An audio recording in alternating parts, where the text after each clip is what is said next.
Hello everybody and welcome back to the Logan Blackman Show YouTube channel, and we are here and we are proud to present to you episode number 4 of the United States men's national team run in the 2023 Gold Cup. As you may have already guessed, since we are making this video, that means the United States got a result against Trinidad and Tobago, and not just a result, an impressive 6-0 drubbing against Trinidad and Tobago with the Pirate of the Caribbean, Jesus Ferreira, which Stuart Holden said on the actual broadcast. He's called Jesus Ferreira the Pirate of the Caribbean on the broadcast. I never had that on my bingo card. Never expected him to say that on the broadcast. I thought it was hilarious that he did, but Jesus Ferreira, man, another hat trick. And not just a hat trick in the first half.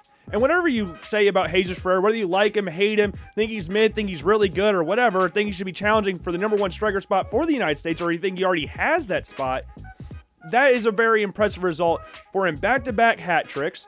Very impressive, but not only that, this is his 3rd hat trick for the United States men's national team, which ties him all time with Landon Donovan with 3. So again, whether you dislike Jesus Ferreira or not, that's still a very impressive feat, and I understand it's not against the greatest competition in the world, but it's still impressive. And do I think, again, like we talked about in the last video, do I think he should be challenging Balogun or even Ricardo Pepi for that number 1 and number 2 striker spot? No, I think he's in a firm competition with Josh Sargent for striker number 3, and I think you could chop and change however you want to look at that with Josh Sargent and Jesus Ferreira, but on current form, and again, I understand that it's not against the best competition, Jesus Ferreira is probably my striker number 3 for the United States men's national team right now, and that could be recency bias. That could be very recency bias because he's been playing really well. We said this in the first video in that 1-1, that boring 1-1 draw against Jamaica. He was the best player on the field then. He's been the best player on the field throughout the rest of the tournament. He's playing well. He had a couple very nice goals, scored a penalty in the game as well. It's fun stuff. It's fun. He even did the little peace celebration afterwards. It's been fun. Now, the Jesus Ferreira battling for that number 1 spot with Balogun is a very interesting and kind of touchy subject for a lot of people because Balogun, he scored the most goals for United States men's national team player in European history. Like, he was a top 10 goal scorer in Europe. So people are obviously going to view that a little bit differently than seeing Jesus Ferreira play well in the MLS, play well against these smaller nations. Like, we know what Balogun could do at that level. We've seen him score for the national team as well in the bigger stages. What we haven't seen from Jesus Ferreira is that, so we see it against the smaller teams, but we haven't seen it against the better national teams. In the bigger games, he kind of seems to shrink or kind of goes missing. But we've seen the other players play well against these other competitions. Like the players that he's with, because I think he's the fastest player to ever reach 10 goals internationally. I think we talked about this in the last video, but we've seen the other players that are around that similar gap. We've seen those players play well against the bigger nation. We just haven't seen Jesus Ferreira do that. So I understand where people are coming from with the hesitancy towards Jesus Ferreira, because I got hesitancy myself. To be 100% honest with you, I said, he's played awesome right now for the United States, but I have him as striker number 3. And he's just going to keep scoring against all these smaller nations that he may very well be the nation's all-time leading scorer by the time this Gold Cup's over. If they meet another Caribbean nation, expect him to reach this record before the end of the tournament. Now, they do have to get it past Canada, but we'll get to that in a little bit. In regards to the rest of the game as a whole, against Trinidad and Tobago, I thought the United States played very well.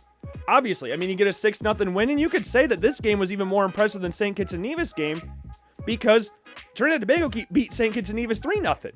And they handled Trinidad and Tobago with relative ease. Now, there are a few performances in this game that I was not really thrilled about. In a game like this, where you dominate so easily, it's hard to pinpoint like what you did well, because you should be beating teams. Realistically, you should be beating teams like this. I know we talked about the 2017 World Cup qualifying run where the United States only needed a draw, lost the game. Thankfully, your history didn't repeat itself in this one with the United States getting a win. But you can see with these games, you expect everybody to play well, and we didn't have those performances, especially on the wings in this game. So we talked about in the last preview, we had Jordan Morris starting. I didn't know if he was going to be back from injury or not. We don't know if he's going to be back from injury in this one. And we have a few players that have been rotated in and out of the squad. Alex Senora got replaced by Jackson Ewell, which I thought his national team career was over. Man, maybe I was missing something. I thought his national team career was over, but he's back. He's back, and knowing how the United States runs things recently, I know it's BJ Callahan ball. Jackson Ewell may very well start this next game. I honestly wouldn't be surprised at this point. With Jordan Morris being questionable going into the game, with Cade Cowell not really putting his best foot forward against St. Kitts and Nevis, we knew there was going to be some sort of change on that left side. They ended up putting Christian Roldan, which we talked about in the last preview, but Roldan and Alejandro Zendejas, who people have been starting to put more on fraud watch, in Zendejas, with people even questioning how he even made the Nations League squad.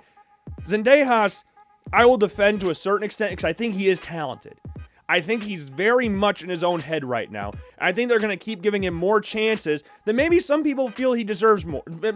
Maybe more chances than others feel he deserves at this point in time, because he hasn't really put that forward. You've seen games like the St. Kitts and Nevis game where he shot the ball like 100 times in the last 15, 20 minutes because he wanted to get on the score sheet.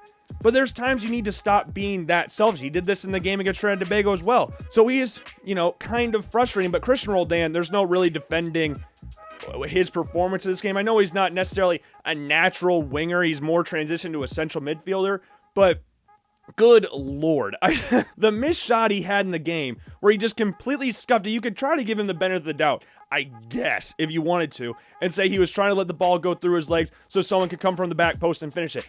I don't think that was the case. It was just a horrific miss by Christian Roldan, and both wingers got subbed off relatively early in the second half with Julian Gressel and Cade Cowell coming in, and Cowell looked awesome. And I think we've kind of found his role, at least early on with the national team, and what they kind of talked about in the broadcast as well, is that Cade Cowell is probably going to keep getting used as a super sub. Because you look at the game against Jamaica, and you look at the game against Trinidad and Tobago, those games completely overshadow his performance against St. Kitts and Nevis, where he started the game. Against St. Kitts and Nevis, he was relatively anonymous. Kind of like when we talk about Jesus Ferreira against these bigger nations, he was relatively anonymous. You could see the talent is there, but it just wasn't clicking for whatever reason in that game. But in these last two, the first game and the last game, played awesome. He had a brilliant individual effort on goal against Trinidad and Tobago, dribbled past the goalie, schooled the last defender, slotted it past the net, past him to get in the net. Great stuff. So we had Ferreira scoring a hat trick. We had Cade Cowell scoring in this game. We had Gianluca Busio scoring in his home state to get his first international goal. Then we had Brandon Vasquez scoring his second goal of the tournament, a late goal. He didn't really do a whole lot against St. Kitts and Nevis, but it was nice to see him get back on the score sheet in this game. The United States probably could have had more in this game. They probably could have had more, but this was a relatively nice performance. As for Trinidad and Tobago, I think the only player that you could say kind of represented himself well was Levi Garcia, who was the captain in the last game against Jamaica. He wasn't captain here. Kevin Molino was back in the starting 11. He was playing off the right in this one, and him and DeJuan Jones early on in that game were really going at it. Trinidad and Tobago really only had one legit chance that I can remember, and they absolutely smashed off the post. I thought originally Matt Turner got a hand to it. He did not. He was absolutely beaten on that. And if it was just a smidge more inside, that is one of the goals of the tournament. And it's weird to say goal of the tournament. Like, you have a goal of the tournament, but you're getting absolutely dominated. Now, it would have been nice. It could have been a nice pick-me-up, but didn't matter. Dented the post. The United States got kind of lucky there, but in the end, would it have really mattered? No. Maybe it would have been a momentum shifter. Maybe Trinidad and Tobago rallies and scores 7 goals past the United States after that. But who knows? Who knows what could have happened, because it didn't score, and the United States came out on top 6-0, top in the group with an impressive plus 12 goal difference. Insane goal difference. It's been very fun watching this team play and qualified with relative ease, and they got a long rest. They got exactly a week off. So this has been a really hard time trying to schedule when we were actually going to record this video, because there's such a long range between two games. And then we had Canada take on Cuba on the 4th of July, and Canada 4-2 victors in the game against Cuba. They needed a result. Unlike the United States, who just needed a draw to qualify for the knockout stage, Canada needed a result and some help from Guatemala against Guadalupe to qualify for the knockout stage. They needed to win. That's the most important. You needed to control what you can control, and Canada won 4-2. They got some impressive goals. You got Junior Hoylett scoring in this game. Jonathan Rosario scored this game. Jonathan Rosario really should have had a hat trick. 2 of them were offsides, to be fair, but the second one of the offsides goals, I should say, was insanely impressive. The first one, I guess you could say, was impressive because of the fact it hit the crossbar twice. I don't think I've ever seen. I see Saad Abdul Salam against the Portland Timbers in the MLS playoffs hit the post 2 times, or hit both posts, which I'd never seen that before. I don't know if I've ever seen a double crossbar hit before, but Jonathan Rosario had a really nice game. He looked red. He looked as red as his Manchester United scarf behind me. He was burnt to a freaking crisp. Then you also had Jaden Nelson and Liam Miller scoring this game, and this one was the Liam Miller goal was really funny. It was really funny because Cuba made a goalkeeping switch. The first attempt on net this goalie faced was a Liam Miller header from a corner, and it goes right past him. goes right past him. So not the greatest way to start off your appearance in this, but speaking of in net, Canada, Milan Borjan, the captain for this tournament, most capped player for the Canadian national team at this tournament, withdrew due to injury. So you had Dane St. Clair making his third ever appearance in this game, and for the most part, it was an up and down performance. So he allowed 2 goals, both were penalties. The first one, 100% his fault. It would have been a foul, right? And it was a bad foul, bad tackle in the box. Didn't even come close to sniffing the ball. And the second one, relatively, you could go either way with it if it was a handball or not. He got a hand to it, not a great penalty. Got a hand to it, maybe should have done better with it, but still went past him. So we'll see how the United States pressures him in this game. As far as key players go in this tournament for Canada, we already mentioned Jonathan Osorio, the most capped player in this national team, now that Borjan's left. We also got Junior Hoylett, who's capped in this game, one of the more skilled players this team has. He has 6 goals and 6 assists in his Gold Cup tenure. He's also the first Canadian player to score in 4 Gold Cups, but he doesn't even have 60 caps to his name yet. A lot of different factors go into that, but he's one of the better players. I would expect him to be the captain again in this game against the United States. You also got Lucas Cavallini, the highest goal scorer in this national team. He's got a very good goal to game ratio right now. He averages half a goal a game, which is even more impressive that he doesn't even score a goal again. I don't know what we're trying to do there. I was trying to be funny and it didn't really work. Solid player. And him and Junior Hoylett have been playing up top. Canada's been playing that nice 5-3-2 formation, which they kind of usually do. You look at with their A team, I guess, with Cavallini having a decent goal game ratio, the second best Canadian history for people in the top 10 for goal scorers, I guess you say. He's 0.1 behind Jonathan David, and then you got Kyle Larin up there as well. But he's right there. As a third-choice striker, that's pretty damn impressive that he's third all-time, or fourth all-time behind Dwayne De Rosario as well for Canadian scorers. But solid player. Him and Hoylett have been playing up top together. They're doing well. You got Richie Larea is there as well, who played in the Nations League final. Really attack-minding fullback. Plays as a wingback, usually on the right side. You saw that game against the United States. They tried to put him and Alphonso Davies on the same side to attack Anthony Robinson. Didn't work. Anthony Robinson played very well in that game. But those are your 4 main players, I guess you could say, for Canada. Then you got Dwayne St. Clair, who I'm very intrigued to see how he does in this game. He's only got 3 caps to his name, relatively inexperienced, relatively young, but may possibly very well be in line to be the next Canadian number 1. Well, time will tell on that, but I expect the United States, with how they've been playing recently, because it's been against lesser competition, I am well aware of that, but to have that confidence going into a knockout stage against a rival in Canada who's had a relatively weak tournament, had a very topsy-turvy past couple weeks, got the Nations League final, you got whatever's going on with their financial situation, and you got them barely qualifying for the knockout stage, getting 2 draws, a late goal allowed against Guadalupe in the first game, a 0-0 draw in their second game against Guatemala. They needed a result, got it. So maybe that motivates them a little bit, but the United States coming in back-to-back 6-0 games against small teams, sure, but that'll be big going into this. And for the United States starting 11, I would like to see something a little different, but I would guess that the United States are going to play with a 4-3-3 formation like we've been seeing this entire tournament, because apart from the wingers, the rest of the team has been relatively consistent since this starting line has been in place. And one thing I liked in this last game, because I was hesitant on it going into the Trinidad and Tobago game, but Miles Robinson got his first minutes of the tournament. He played a half in this game, didn't really do anything noteworthy in the game against Trinidad and Tobago, but nice to get him minutes. I would expect him to start, but starting in net, well, first off, we're going with a 4-3-3 formation. It's worked the past few games. Why change at this point? But we'll get to other formations that we could see here in a little bit as well. So we've got Matt Turner in net. On the right, we got Brian Reynolds. Hard to say why he should be replaced at this point. It would be kind of funny, though, to see the likes of DeAndre Yedlin get a start again, because they said it during the broadcast. So he's on 80 caps right now.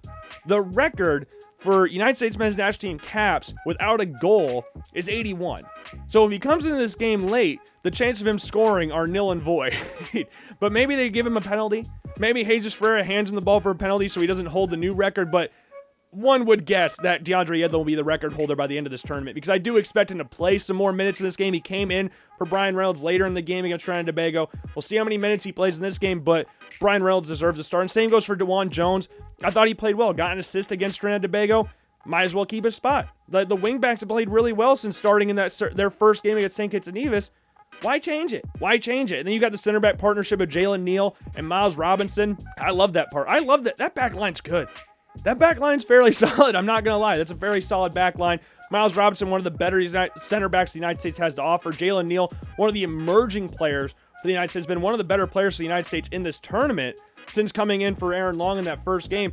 Who knows what Aaron Long's situation is? We'll have to keep track of that, but that would be my back line. For the midfield three, you got James Sands at holding midfield. You got Jordy Mihailovic next to him in the three, I guess, with Gianluca Busio there as well. Just keep that.